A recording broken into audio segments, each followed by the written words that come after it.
Terobosan nyata dalam melawan rudal balistik Rusia. Semalam di Paris terjadi sesuatu yang beberapa tahun ke depan akan disebut sebagai titik awal pertahanan Eropa yang baru. Ukraina dan 9 negara Eropa menandatangani deklarasi tentang pembentukan koalisi anti-balistik terintegrasi. Dan bayangkan, inisiator, pengembang utama, dan integrator perisai udara pan-Eropa bukanlah Jerman, Prancis, Spanyol, atau bahkan Amerika Serikat, melainkan perusahaan Ukraina, Firepoint. Secara sederhana, 10 negara Eropa sepakat untuk bersama-sama mengembangkan sistem pertahanan anti-rudal Eropa yang akan melindungi tidak hanya Ukraina, tetapi juga seluruh Eropa di masa depan. Namun kunci dari semuanya tentu saja adalah angka. Pada malam tanggal 13 Juli, perusahaan Firepoint memperkenalkan interceptor Ukraina FP7X dengan harga sekitar $700.000. Roket Amerika PEC-3 untuk Patriot harganya hampir $4 juta. Lebih dari 5 kali lebih murah. Dan inilah yang mengubah segalanya. Akhirnya rudal balistik bisa ditembak jatuh secara massal, bukan satu persatu. Dalam episode ini, koalisi apa? Koalisi apa yang dibentuk di Paris? Dan yang penting, siapa saja yang tergabung di dalamnya? Apa yang diketahui tentang sistem pertahanan anti-rudal Ukraina, Freya? Dan kapan akhirnya rudalnya akan terbang? Mengapa Zelensky menyebut ini sebagai cara untuk membuat Vladimir Putin duduk di meja perundingan? Dan juga, apalagi yang didapat Ukraina di Paris? Dari jet tempur Rafale hingga lisensi untuk memproduksi rudal Perancis. Nama saya Alex Peci, mari kita bahas topik ini bersama-sama. Tapi sebelum kita mulai, yang terpenting saya mohon kalian untuk berlangganan ke kanal YouTube ini. Klik saja, itu hanya butuh beberapa detik. Kita sedang menuju angka 300.000 pelanggan. Saya akan sangat berterima kasih secara pribadi atas langganan kalian. Terima kasih. Jadi, pada malam 13 Juli, para pemimpin Denmark, Prancis, Jerman, Italia, Belanda, Norwegia, Spanyol, Swedia, Inggris, dan tentu saja Ukraina menandatangani deklarasi bersama tentang pembentukan koalisi terintegrasi untuk pertahanan rudal seluruh Eropa. Hal ini diumumkan oleh Istana Elysee setelah KTT koalisi negara-negara yang bersedia, yang secara darurat diadakan oleh Presiden Prancis Emmanuel Macron. Tujuannya jelas, yaitu menciptakan arsitektur pertahanan rudal terintegrasi yang akan melengkapi sistem nasional dan Eropa yang sudah ada, dan pada akhirnya melindungi seluruh Eropa dengan perisai pertahanan rudal. Untuk itu, negara-negara menggabungkan industri pertahanan, ilmu pengetahuan, dan pengalaman tempur yang krusial. Dan selanjutnya, saya akan mengutip pernyataan resmi yang telah ditandatangani oleh 10 negara tersebut. Kami mengakui pengalaman unik Ukraina yang diperoleh selama mempertahankan diri dari perang agresi Rusia. Ini adalah pengakuan bahwa Ukraina adalah satu-satunya negara di dunia yang saat ini, setiap malam, menahan serangan balistik besar-besaran dan tidak ada negara lain yang memiliki pengalaman seperti itu. Penting untuk dicatat bahwa koalisi tetap terbuka untuk negara-negara lain. Kepala Kementerian Luar Negeri Ukraina Andriy Sybiga telah mengajak mitra-mitra di Dewan Uni Eropa untuk aktif bergabung dengannya. Dan jika disederhanakan semaksimal mungkin, Ukraina mengembangkan rudal. Orang Eropa memberikan teknologi dan dana. Bersama-sama kita membangun sistem pertahanan rudal yang kuat. Dan disinilah sistem pertahanan rudal Ukraina, Freya, tampil ke depan. Ngomong-ngomong, Freya adalah dewi perang dan sihir yang kuat dari Skandinavia, serta pelindung cinta, kecantikan, dan kesuburan. Dan tepat sebelum KTT koalisi negara-negara yang bersedia di Paris, perusahaan Firepoint memperkenalkan rudal pencegat FP7X yang disebut-sebut sebagai pengganti Patriot.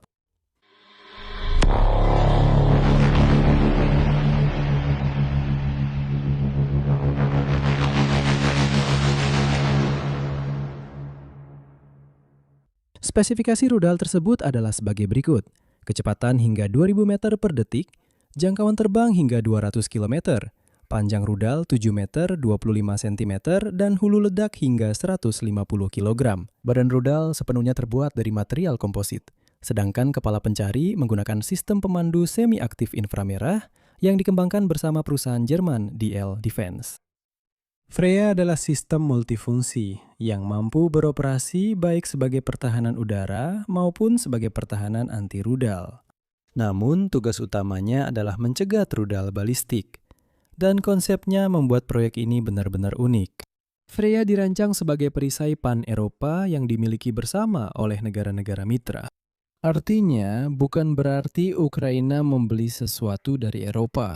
Bukan berarti Eropa memberi sesuatu kepada Ukraina atau sebaliknya meminta sesuatu dari Ukraina, bukan. Ini adalah investasi bersama.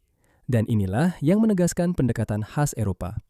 Untuk memahaminya, ini seperti perusahaan Airbus.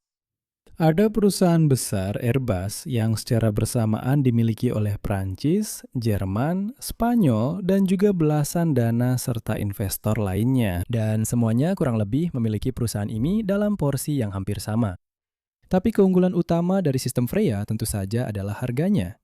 Karena satu rudal pencegat FP7X harganya sekitar $700.000. Sedangkan satu rudal PAC-3 untuk Patriot harganya sekitar 3,8 juta. Ya, kita bulatkan saja jadi 4 juta. Seperti yang Anda lihat, perbedaannya lebih dari 5 kali lipat. Kenapa ini sangat penting? Karena masalah utama pertahanan udara Ukraina bukan pada kurangnya sistem Patriot itu sendiri, tapi justru pada kurangnya rudal untuk sistem tersebut. Jadi, peluncurnya ada, semuanya ada, tapi rudalnya tidak ada. Dan di sini saya ingin mengingatkan Anda pada satu angka yang mengerikan. Salah satu malam baru-baru ini, pertahanan udara Ukraina tidak berhasil mencegat satu pun dari 23 rudal balistik Rusia, hanya karena mereka tidak punya apa-apa untuk menembak jatuh. Dan saat itu, setidaknya 22 warga sipil tewas di kota yang damai. Rusia memproduksi Iskander mereka dengan biaya yang relatif murah. Maksudnya, bagi orang biasa itu tetap uang yang besar, tapi dalam konteks biaya rudal itu cukup murah. Barat merespons. Mereka menanggapi pengembangan Iskander yang murah ini dengan rudal pencegat seharga $4 juta. Inilah aritmatika yang sudah pasti merugikan, karena musuh membuatmu bangkrut hanya dengan setiap peluncuran Iskander mereka. Tapi Freya harus mematahkan logika ini. Di Firepoint dikatakan secara langsung bahwa harga yang rendah harus memungkinkan produksi dalam skala besar dan menciptakan persediaan besar untuk penggunaan sehari-hari dalam kondisi serangan intensif. Artinya, tidak perlu menghemat hanya 3 rudal. Untuk berjaga-jaga, lebih baik disimpan untuk nanti. Siapa tahu akan ada serangan yang lebih besar. Tidak, maksudnya adalah untuk menembak jatuh setiap malam semua rudal balistik yang terbang ke Ukraina. Semua itu tentu terdengar indah, tapi pertanyaan utamanya adalah, kapan Freya ini akan terbang? Dan disinilah bagian yang paling memberi harapan. Para ahli menjelaskan bahwa dalam hal solusi teknis, semuanya cukup sederhana. Di Eropa sudah ada semua yang dibutuhkan untuk merakit sistem rudal. Dan yang kurang bagi orang Eropa hanyalah roketnya. Mereka tidak memiliki rudal pencegat balistik sendiri. Dan dalam situasi ini, roketnya diberikan oleh Ukraina. Karena Ukraina kini memiliki rudal pencegat tersebut. Radar untuk sistem pertahanan rudal baru sudah diketahui. Radar-radar itu sudah ada dan prototipe radar tersebut sudah diuji coba di Ukraina.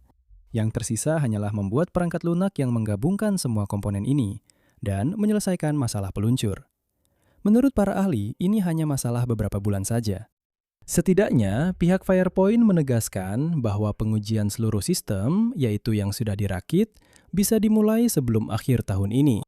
Para analis menekankan bahwa dalam proyek Freya saat ini ada lebih banyak persoalan politik daripada teknis, karena persoalan teknis seharusnya sudah bisa diselesaikan dengan cepat. Dan justru, persoalan politik inilah yang diputuskan di Paris pada malas 13 Juli. Zelensky sendiri menyatakan bahwa bahkan bukan uji coba, melainkan penggunaan pertama sistem Freya bisa terjadi sebelum akhir tahun 2026. Zelensky menjelaskan makna strategisnya secara sangat langsung, berikut kutipannya. Semakin banyak alat yang dimiliki Ukraina untuk menembak jatuh rudal balistik Rusia, semakin besar kemungkinan Vladimir Putin akan duduk di meja perundingan, karena argumen terakhirnya dalam perang ini tidak akan lagi berfungsi. Inilah intinya. Di garis depan, Rusia mengalami kebuntuan. Secara objektif, dalam sebulan terakhir ini mungkin bukan untuk pertama kalinya, tapi ini jelas salah satu indikator ketika mereka merebut lebih sedikit daripada yang mereka kehilangan. Artinya, jelas ada kehilangan wilayah, jadi mereka tidak maju ke depan. Ekonomi Rusia sedang terbakar. Pengolahan minyak, saya ingatkan, telah anjlok ke tingkat tahun 2005. Coba Anda pikirkan, Selama hampir seluruh masa pemerintahan Putin, pengolahan minyak sekarang berada di tingkat terendah. Satu-satunya hal yang masih berfungsi bagi Putin dalam perang ini adalah rudal balistik yang ia luncurkan ke kota-kota sipil. Teror terhadap penduduk sipil sebagai cara menekan dan musim dingin sudah di depan mata. Dan dia memahami hal itu. Dan karena itu, jika kalian mengambil kemampuan balistik dari Vladimir Putin, maka dia sama sekali tidak punya apa-apa lagi. Tapi itu belum semuanya. Koalisi anti-balistik bukanlah satu-satunya hasil dari pertemuan koalisi negara-negara yang bersedia. Emmanuel Macron mengumumkan bahwa Ukraina akan menerima 16 jet tempur Rafale. Jet-jet tersebut akan mulai digunakan pada tahun 2028 sampai 2029. Di sini, agar kita tidak langsung merasa putus asa, memang tidak ada yang pernah menjanjikan jet-jet itu kepada kita sebelumnya.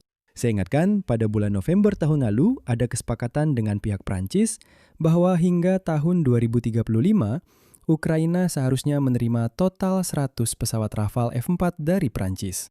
Selain itu, dan ini benar-benar terobosan, Prancis memberikan lisensi kepada Ukraina untuk memproduksi senjata presisi tinggi buatan Prancis. Secara khusus, rudal anti pesawat Aster 30 untuk sistem pertahanan udara SAMP-T, rudal jelajah Scalp, dan bom udara bertumandu AASM Hammer. Scalp itu sama saja dengan Storm Shadow, hanya saja di Inggris. Berdasarkan lisensi Inggris, mereka disebut Storm Shadow, sedangkan berdasarkan lisensi Prancis, mereka disebut Scalp. Dan sekarang Ukraina akan bisa memproduksi rudal-rudal ini sepenuhnya sendiri. Artinya, Prancis memberi kita lisensi, mengatakan, silakan, kerjakan, bangun, ciptakan. Dan dalam hal ini, Eropa entah sayangnya atau untungnya tetap menjadi Eropa tua yang sama, yang selalu, Anda tahu, terus-menerus menoleh ke belakang seperti ini. Bagaimana dengan Washington? Ingat, dulu kita pernah menertawakan Scholz. Scholz, ingat, dulu ada kansler Jerman yang tidak mau mengirimkan tank ke Ukraina dan berkata, biar Amerika dulu yang mengirimkan tank Abrams, baru setelah itu kami akan mengirimkan Leopard. Biar Amerika dulu yang mengirimkan beberapa rudal, baru kami akan mengirimkan. Mereka selalu bertindak seperti itu, tidak ada yang berubah. Selanjutnya, saya akan mengutip perkataan Emmanuel Macron dan Anda akan mengerti kenapa saya bereaksi seperti ini. Presiden Amerika Serikat Donald Trump sudah mengumumkan keputusan untuk mengizinkan produksi rudal pencegat untuk Patriot di Ukraina. Dari pihak kami telah memutuskan untuk memproduksi rudal Aster secara lisensi. Beberapa negara lain juga telah mengambil keputusan serupa. Jadi, telah terjadi reaksi berantai, seperti yang pernah terjadi sebelumnya. Amerika Serikat memberikan lisensi untuk Patriot. Prancis memberikan lisensi untuk Aster, Scalp, dan Hammer. Dan sebentar lagi kita akan mendengar berita serupa lainnya. Atau mungkin tidak, omong-omong. Di sini kita juga harus mempertimbangkan kemungkinan bahwa beberapa negara akan memberikan lisensi secara diam-diam. Dan kita baru akan mengetahuinya setelah kejadian. Maksudnya, setelah beberapa rudal tertentu ditembakkan ke Rusia, kemungkinan besar baru kemudian diumumkan bahwa rudal-rudal itu sebenarnya sudah dibuat di Ukraina. Karena mungkin saja, misalnya pada 13 Juli 2026, negara tersebut telah memberikan lisensi kepada Ukraina. Tidak semua negara siap melakukannya secara terbuka. Ukraina berubah dari penerima senjata menjadi produsen senjata. Saya ingin menekankan secara khusus bahwa koalisi negara-negara yang ingin bergabung kali ini telah berkembang menjadi 37 negara. Untuk pertama kalinya, Moldova dan Makedonia Utara ikut bergabung. Selain itu, dukungan sebesar 70 miliar euro per tahun juga telah dibahas dan dikonfirmasi. Inilah yang telah dibahas dalam KTT NATO. Pada tahun 2026 jumlahnya adalah 70 miliar, dan pada tahun 2027 setidaknya harus sama jumlahnya. Ini adalah kabar luar biasa, karena hal ini menciptakan prediktabilitas. Kamu jadi tahu apa yang setidaknya bisa kamu andalkan. Ingat, dulu ada pertemuan-pertemuan itu, Ramstein? Di pertemuan-pertemuan Ramstein itu, waktu itu Mark Milley masih keluar dan berkata, jadi siapa punya apa? Nah, Ukraina datang dengan daftar kebutuhannya. Ukraina menulis daftar, saya butuh ini, butuh itu. Dan Mark Milley bertanya, siapa yang punya? Siapa yang bisa memberi apa? Tidak ada kepastian sama sekali. Maksudnya, kami tidak tahu, ada atau tidak, akan diberikan atau tidak. Di sini, akhirnya ada kepastian. Kami diberitahu dengan jelas. Minimal yang akan kalian terima adalah 70 miliar euro per tahun. Itu hanya dari struktur NATO. Perdana Menteri Inggris Keir Starmer secara terpisah mengumumkan bahwa London bergabung dengan program kredit bantuan militer Eropa untuk Ukraina sebesar 90 miliar euro lagi. Dan yang paling mencolok, setelah gencatan senjata, 25 negara siap mengirim pasukan mereka ke Ukraina. Sekutu seperti yang dinyatakan oleh Starmer akan mulai menggelar latihan militer di negara-negara tetangga Ukraina untuk mempersiapkan pasukan multinasional ini. Dan pertemuan berikutnya dari koalisi negara-negara yang bersedia akan diadakan pada bulan September. Pertama-tama di tingkat menteri, lalu menurut Zelensky akan diadakan pertemuan para pemimpin di Kiev bersambung. Tapi jangan dulu terlalu melambung. Apa yang bisa saja tidak berjalan sesuai rencana? Mari kita jujur. Uji coba sistem Freya sampai akhir tahun tidak berarti produksi massal akan dimulai sebelum akhir tahun. Antara prototip dan perisai penuh di atas Eropa bisa memakan waktu berbulan-bulan, bahkan mungkin bertahun-tahun. Jelas, yang terpenting bagi kita adalah secepatnya mengoperasikan ini di Ukraina. Eropa bisa menunggu. Tapi tentu saja, saya sangat berharap saya salah. Dan akan sangat keren jika semuanya benar-benar bisa berfungsi dalam sebulan. Selain itu, sekarang ada 10 negara. Disinilah masalahnya. Mereka harus sepakat soal pendanaan, standar, peraturan, kepemilikan bersama, dan lain sebagainya. Dan Eropa dengan birokrasinya, sangat ahli membahas hal-hal seperti ini selama bertahun-tahun. Namun demikian, terjadi sesuatu yang sangat penting. Sesuatu yang akan mengubah seluruh Eropa. Saya yakin akan hal itu. Untuk pertama kalinya, sebuah negara yang sedang berperang yang bukan anggota Uni Eropa bukan lagi pemohon, tetapi perhatikan menjadi arsitek pertahanan Eropa. Bukan Eropa yang sedang menyelamatkan Ukraina sekarang. Ukraina justru memberikan Eropa sebuah rudal yang tidak dimiliki Eropa. Coba Anda pikirkan, apakah Anda bisa membayangkan hal seperti itu pada tahun 2022? Saya tidak bisa. Dan paradoks utama dari perang ini pun terpecahkan. Bagaimana cara berhenti menghabiskan $4 juta untuk menembak jatuh sebuah rudal yang bagi musuh hanya seharga recehan? Jawabannya adalah sistem Ukraina Freya. Jika Freya berhasil diluncurkan dan uji cobanya dijanjikan selesai sebelum akhir tahun, maka Vladimir Putin benar-benar akan kehilangan satu-satunya argumen yang masih berfungsi, yaitu rudal balistik yang ditembakkan ke kota-kota damai. Ambil langit darinya, dan negosiasi akan menjadi satu-satunya pilihannya. Dan inilah yang disepakati pada Senin malam di Paris. Di sini saya akan berhenti sejenak. Pendapat Anda, kesimpulan Anda. Tulis di kolom komentar di bawah episode ini, berlangganan saluran ini, tekan lonceng, dan jangan lupa untuk menyukai. Jika Anda ingin mendukung kerja saluran YouTube ini, tentu saja saya akan sangat berterima kasih. Anda bisa melakukannya dengan memberikan donasi melalui tautan dan detail yang ada di deskripsi video ini. Itu saja dari saya, jaga diri Anda baik-baik, sampai jumpa.